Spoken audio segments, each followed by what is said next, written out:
সব প্ল্যানিং করে মানে 31st নাইটে যেন আমরা আনন্দ করতে পারি, ফুর্তি করতে পারি, আতশবাজি ফুটবে, মজা হবে। আমাদের গাজায় আমাদের ভাই বোনদের বাড়িতে প্রতিদিন এরকম মজা হচ্ছে, প্রতিদিন এরকম তাদের বাড়ির উপরে আতশবাজি, বড় বড় বোমা, ওগুলো দেখেন না?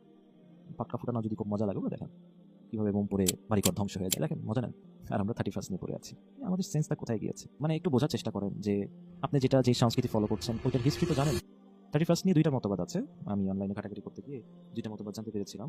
তো 31st যে জানুয়ারি নামটা এসেছে আর কি, তো জানুয়ারি একটা গ্রিক দেবতা ছিল জানুস, ওর নাম থেকে এই জানুয়ারিটা এসেছে। বিভিন্ন ব্লগে আছে, অনলাইনের ভিতরে পাওয়া যায়। এবং তারা এটাকে এই জন্য পালন করে যে জানুস এমন একটা দেবতা, এটা গড অফ দ্য বিগিনিং মনে করতো তারা, মনে করতো এটা শুরুর দেবতা, শেষের দেবতা, ভবিষ্যৎ। এই ছবিটা এরকম ছিল, 3 দিকে মুখ থাকতো বা 4 দিকে মুখ থাকতো, সবই দেখতে পেতো, অতীত বর্তমান ভবিষ্যৎ সবই দেখতে পেতো, এরকম একটা নাউজুবিল্লাহ একটা ক্যারেক্টার।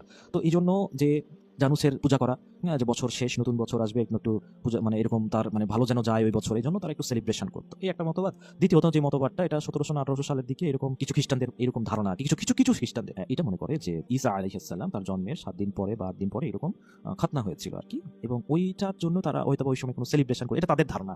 এবং তারপর থেকে এরা ওইটাকে দুইটাকেই মানে ধর্মীয় উৎসব হিসাবে পালন করে 31st K. Meanwhile in Bangladesh, I'm crazy too much about the New Year. In Bangladesh আমরা এটা কিসের জন্য? মৌসুমী উৎসব, সবাই করতেছে তুমিও করো, সবাই মেরি ক্রিসমাস করতেছে তুমিও করো। আরে ভাই, why man? Think about that. সবাই ওই যে গাছের নিচে লাল টুপি পরে ছবি তুলতেছে, তুমিও তুলবা? একটু চিন্তা করো যে তুমি কেন এটা করছো, তোমার সাথে আসলে এটা যাচ্ছে কিনা চিন্তা করো। ধর্মযাত্রার উৎসব সবার এতই সস্তা, এতই সস্তা, তাই তোমার আইডেন্টিটি কোথায়, তোমার আত্মমর্যাদা কোথায়, তোমার গায়রত কোথায় এই জায়গায়? এখানে অনেক অনেক কথা আছে। রাসূলুল্লাহ সাল্লাল্লাহু আলাইহি ওয়াসাল্লাম বলছেন যে যারা যে সংস্কৃতির মানুষদের মানে যে আচার আচরণ বা যেই টাইপের মানুষদের সংস্কৃতির অনুসরণ করবে, যেই ধর্মের সংস্কৃতি অনুসরণ করবে, আল্লাহ আযজা ওয়া জাল হাশরের ময়দানে তাদেরকে তাদের সাথে উত্থান করবেন, তাদের সাথেই তুলবেন। ইউ আর মুসলিম, তুমি সবকিছু তুমি জানো, তুমি তারপরও তুমি ওদের সাথে ওদের ওদের মতাদর্শ অনুসরণ করছো, ওদের কৃষ্টি কালচার অনুসরণ করছো, তাহলে তোমাদের তো স্থান হবে তাদের সাথেই, হাশরের ময়দানে তাদের সাথে তোমাদের স্থান হবে। একটু চিন্তা করে দেখো যে ওয়ার্ল্ডের আমাদের গাজাতে কি হচ্ছে, অন্যান্য মুসলিম কান্ট্রিগুলোতে কি হচ্ছে, হোয়াট উই আর ডুইং। আমরা একটা বিধর্মীদের কালচারকে একদম নিজেদের করে নিচ্ছি। এতটাই মানে আমাদের ব্রেইন এতটাই সস্তা হয়ে গেছে যে যে যা দিচ্ছে ওটাই আমি ওটাতেই ডুবে যাচ্ছি, যখন যে ট্রেন্ড চলতেছে আমি ওটাতেই ডুবে যাচ্ছি। আমি এত সস্তা কেন, মানে আমি এত সস্তা কেন? আমি কি বুঝাতে পারতেছি আপনাদেরকে? না, আমরা এত সস্তা কেন, এত এত সস্তা কেন আমরা?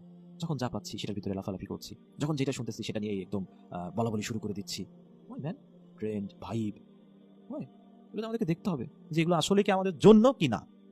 কেন আমরা তো যাচাই করতেছি না? যে কোষ্ঠী পাথর যে আমরা বলছি আমরা মুসলমান, যাচাই করতেছি না।